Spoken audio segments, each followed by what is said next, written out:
Hello there, this is Big Benedict. We're playing DmC Definitive Edition on Gods Must Die difficulty, and this is my turbo enhanced hardcore difficulty video guide and walkthrough for the aforementioned title. We're on mission 9 of 20, and this will be our first fight. Once you meet up with the guy with the one eye there, I forget his name, you can go around the corner and there's a slug that sometimes gives you double trigger. So if you want a slight advantage for this first fight, which isn't too bad actually, you want to be throwing the Aquila at the witch as fast as you possibly can. Hook onto her swords, throw them back. Sometimes what I do is I latch onto one, take a single strike of the rebellion, and then nail her, and then hook my way over to her and try to get in a Trinity Smash, take her down. So once she's down, you've just got the Hell Knights left, and they're susceptible to the Trinity Smash just like everybody else. And then that will be the first fight under our belts for this particular mission. I'm trying to think if there's any like exceedingly oh yeah, the 3 rage fight. It's even harder this time because they're all devil. Did we already do that fight? We might have done that fight. Yeah, I'm sorry about that. What, did we? We'll have to see. These chapters are all bleeding together for me. I like that edit right there. I think we already did the rage fight. My fucking bad. Jesus H fucking Christ. But we have a butcher right here, and if you do a fierce charge on him, let him land, cut him up, he should be in execution mode, or termination mode as I call him. And it's just a waiting game. I'll have to time that someday. It's probably like 25 seconds until he explodes. So I was rewatching some of my DmC 3 videos and just hearing it once again my lamentations on that guide, because that game is, I don't know of any hack and slash that's harder than that game. I mean, Vanquish obviously is harder than DmC 3, but one's a shooter, and you know they're just in a different class. So I do apologize if I couldn't give as much help as I wanted to on DmC 3. Part of me didn't really appreciate it as much as I would later come to appreciate it. But to be honest, it really isn't a game that I prefer in the DmC canon. I mean, I'd rather play the first one or the fourth one more than the third one.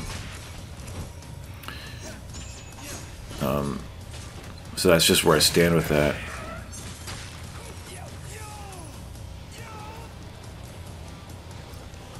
So, okay, so that flying sequence that we just did, and we fought the butcher, and I uttered a bunch of profanity. Sorry about that, you guys.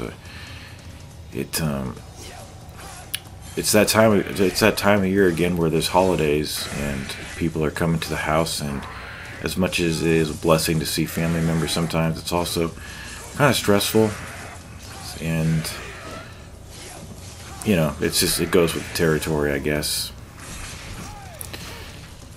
But I'm getting my work done, and I want to finish this guide, and I'm proud to do this guide because it is exceedingly difficult, and it's the difficulty that I wanted to start on. If this difficulty were available from the beginning, I would not have done Dante Must Die. I would have done this difficulty, no questions about it. But this is the second wave, and unfortunately we've got some of these lesser enemies here to deal with. So what I'd like to do here is do a charged shot with the Erics, and then do a couple of roulette spins whilst latching on to these guys, and then go up here and separate, because the Dream Runner will stay up here, and then the 3 Elite Stygians will go downstairs. And for some reason, yeah, there's the star from the last guide. I still haven't got it. I mean, obviously I can get it, but I'm maxed out. The reason in video 1, the reason I was buying items in the first place, hopefully you'll get something like this happen to you. What I was trying to do, I wasn't trying to fill my devil trigger up. If you've been following the guide, hopefully you have. Hopefully you're not just here at a random video. But as I explained in the second video, I accidentally purchased and used simultaneously a large devil star, which filled me up, and I carried that into one of the fights, actually specifically the fight right after the divinity statue. And the reason I even did that was because I was trying to max out my items, because I thought there was a trophy for having max inventory of everything. I know there's a trophy for purchasing all the upgrades for Dante, but sometimes they do give you a trophy for maxing out all of the items, and you know, like at the store buying every single thing. And to my knowledge, there is no trophy for that. So I got to be careful right here, because I'm almost deceased. But what I was saying a minute ago was that you do carry a significant amount of devil trigger into this fight. Hell, if you don't use any on the butcher, you'll have a full devil trigger gauge to use for this fight here. And I think it's one of the last fights in the chapter, if I'm not mistaken. Note this kind of AI tendency right here. They can't seem to get off that platform, so you can use that to your advantage. Throw some drives across the gap and capitalize.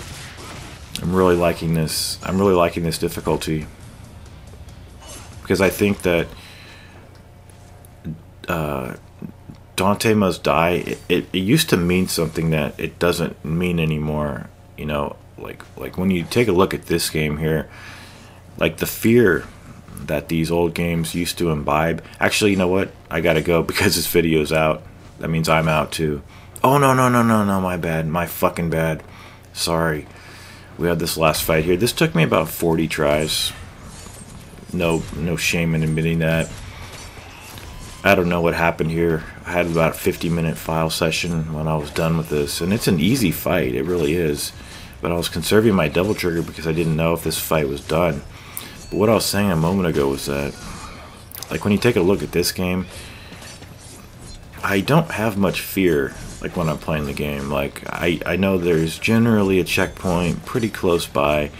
I know that the enemies don't hit very hard on Dante Must Die on this game, but when you start playing Gods Must Die, then you feel a little bit of the fear. I still don't feel that fear even on this mode, and I'm not saying I'm particularly good or anything like that. It's just that those old games just really had a way of tearing you up when you didn't know what you were doing.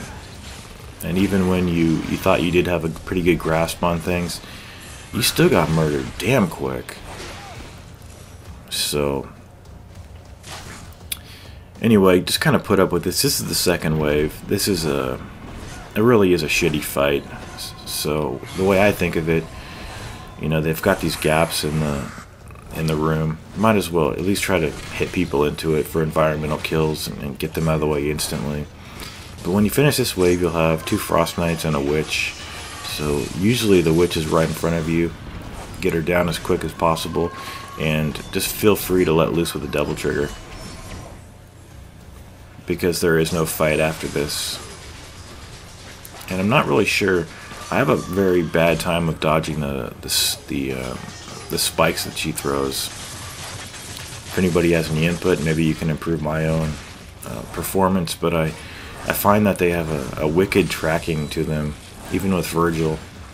And for those wondering if I will do a Virgil Gods Must Die, the answer is hell yes. Hell yes. An emphatic hell yes. Because why not? Let's take it up a notch.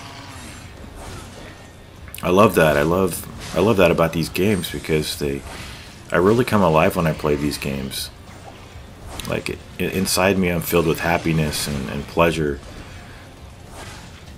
And that's good, because not any game does that to me. And it's rare for a good game to come around these days, which is very regrettable.